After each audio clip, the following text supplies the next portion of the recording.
Habari wasikilizaji wa simulizi ndani ya Bajuni Talent FM. Siku ikiwa ni ya Jumanne tarehe 5 mwezi wa 12 mwaka 2023. Mimi ni wako Bajuni Talent.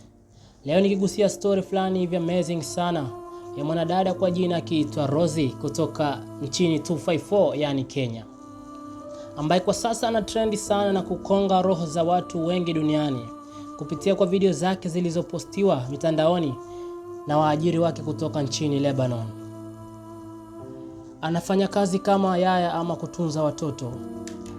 Rosie aliwatunza na kuwalelea vijana hawa mapacha kwa majina akiitwa Maria na Katelea kwa mahaba makubwa mno, hadi upendo wao ulizidi kwa Rosie hata kushinda mama yao mzazi.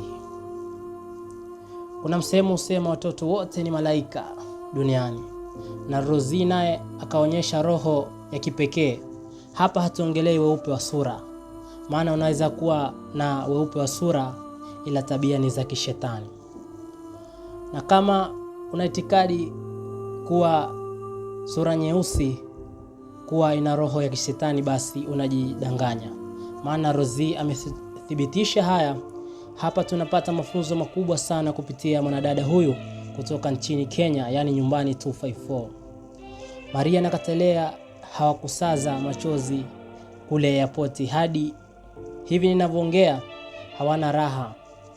Macho yao yamevimba kwa kutokulala vizuri na kulililia mwanadada huyo kutoka nyumbani kwa jina kiitwa Rosie.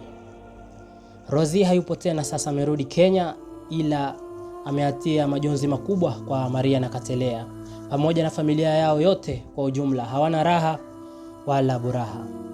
Amerudi zake Kenya kwa muda na alisema ataahidi kuwa atarudi Lebanon, maana watoto hawa wameonyesha mahaba mazito na upendo mkubwa kwa mwanadada huyu wa Kenya Rosie.